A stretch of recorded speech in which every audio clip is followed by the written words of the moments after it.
Hi everyone, it's Matt Sharpe from Melbourne, Australia. I'm one of the co-organisers of the Melbourne Stoicon-X event. I'm an author, a philosopher, and someone who's been working on Stoicism for quite a few years now. There are my details in terms of Twitter, in terms of where I blog on Medium. I want to talk to you in my 5 minutes about my new book on Stoicism and bullying, and it's called Stoicism, Bullying and Beyond. I'm talking about adult bullying, that is workplace bullying. So, why would you want to do that? I think there are four things that were rattling through my head. The first is the extent of the problem that I became aware of internationally. The statistics are consistent 10 to 15% in any 6 month period. Many more over the course of their careers are subject to this. Many more, of course, witness it. Secondly, I think Stoicism is really well placed to help with this problem, as we'll see.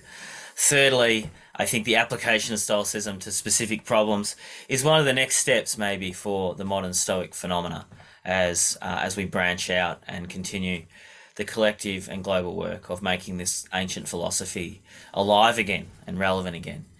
And fourthly, I think Stoicism is particularly helpful for the cohort of people who are being subject to workplace bullying because of its damages, which are well known and well profiled now psychologically and also physiologically.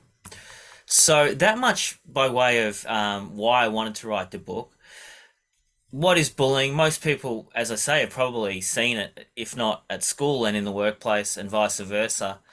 You got phenomena like intentionally humiliating somebody in the workplace, communicating aggressively, intentionally excluding them from social and professional loops, information, and the like, intimidating, insults, taunting, this kind of thing, setting someone up to fail through excluding them or blocking their work, interference with their workstation, sadly does go on, lock tampering, and the like. And most common of all, is probably, and very sadly, false accusations and also rumours spreading, malicious rumours about a person to make them feel isolated and unworthy.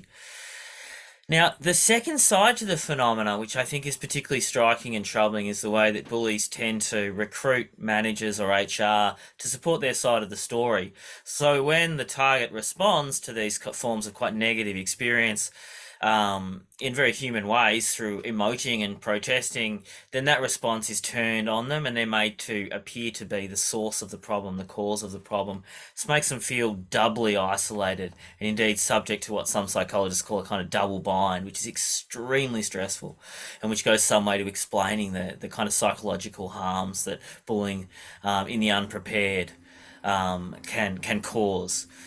So, Stoicism, I think, is very well suited as a philosophy to and as a set of practices to assist bullying targets because it's about, as we know, the dichotomy of control.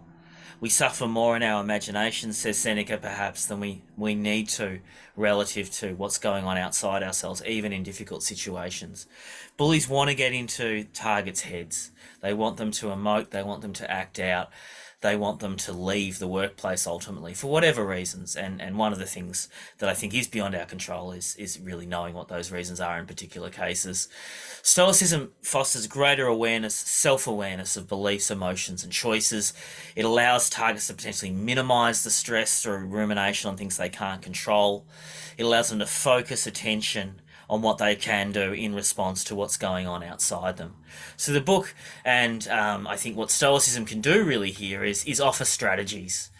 And so the book offers 20 of them and sort of walks targets through different stages of the process.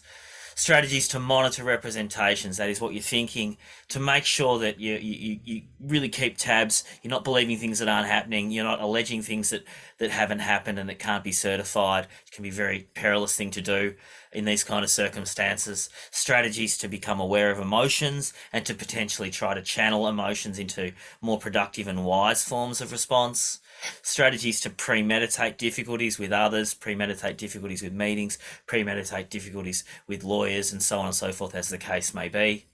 Strategies for keeping cool in the moment under fire, particularly in the face of often quite damaging false accusations that are levelled against targets in ways that they can find extremely distressing.